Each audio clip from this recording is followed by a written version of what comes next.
The story of Mexico's deadliest man, El Mencho. From avocado fields to cartel kingpin's violent end for over a decade, he was a ghost. A whisper in the mountains, a name synonymous with terror. Nemesio Oseguera Cervantes, El Mencho, leader of the most brutal cartel Mexico had ever seen. He was untouchable, unyielding, with a $15 million bounty on his head. Un-t-il yesterday? On February 22, 2026, the impossible happened. A dawn raid shattered his reign. The ghost was finally caught, silenced not by capture, but by the very violence he commanded. This is the untold story of El Mencho, from humble beginnings in the avocado fields, to a kingpin's ultimate bloody end.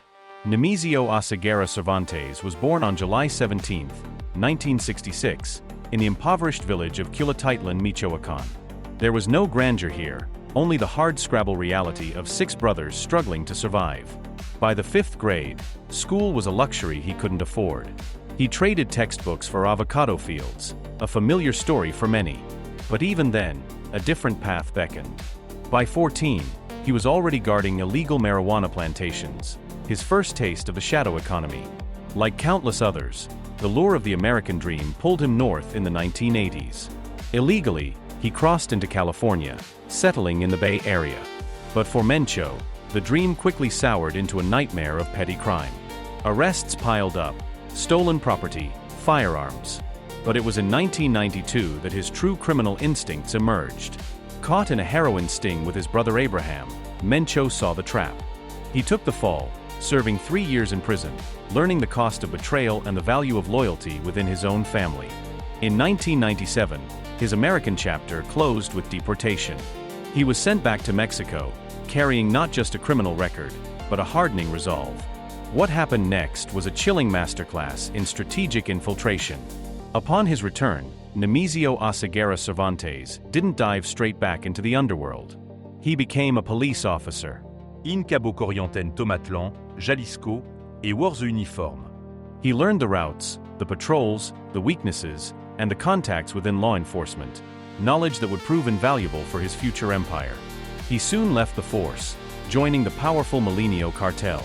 This was his true apprenticeship, and he cemented his power through marriage, wedding Rosalinda Gonzalez Valencia, linking him to the influential Los Queenies financial wing. The pieces were falling into place, but internal conflicts splintered the Jalisco Cartel.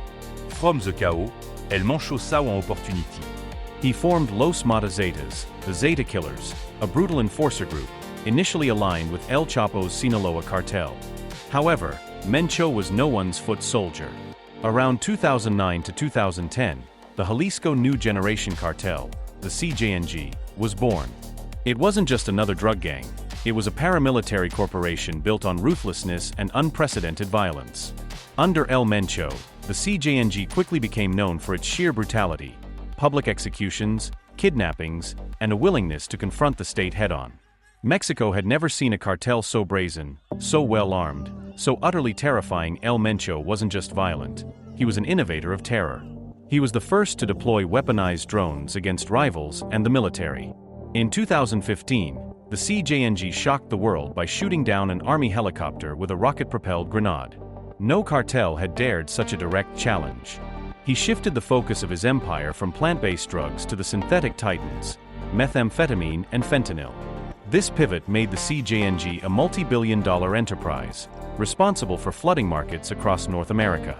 Yet, his reign came at a heavy cost to his own blood. His wife, Rosalinda, was arrested multiple times. His son, El Menchito, destined to inherit the empire, was extradited to the U.S. His daughter, Jessica, also faced prison time for money laundering. The Kingpin's family was paying the price of his ambition, but on the morning of February 22, 2026, his luck ran out. Mexican special forces descended on a remote compound in Tapalpa, Jalisco. A furieuse gunfight erupted. El Mencho was hit. Critically wounded, he was rushed to a waiting helicopter, his last journey. He died en route to medical facilities, succumbing to his injuries. The architect of terror, silenced. The immediate aftermath. Chaos. The CJNG, in a desperate show of force, ignited a wave of narcobloquios across 5 states. Burning vehicles, suspended transport, closed schools. Mexico reeled from the death of its most feared criminal. The death of El Mencho is undoubtedly a monumental victory for Mexican authorities. But his end marks not the end of violence, but potentially a new, dangerous chapter. A power vacuum looms. À multibillions dollars, empire now leaderless. The inevitable internal power struggles. The fight for succession within the CJNG.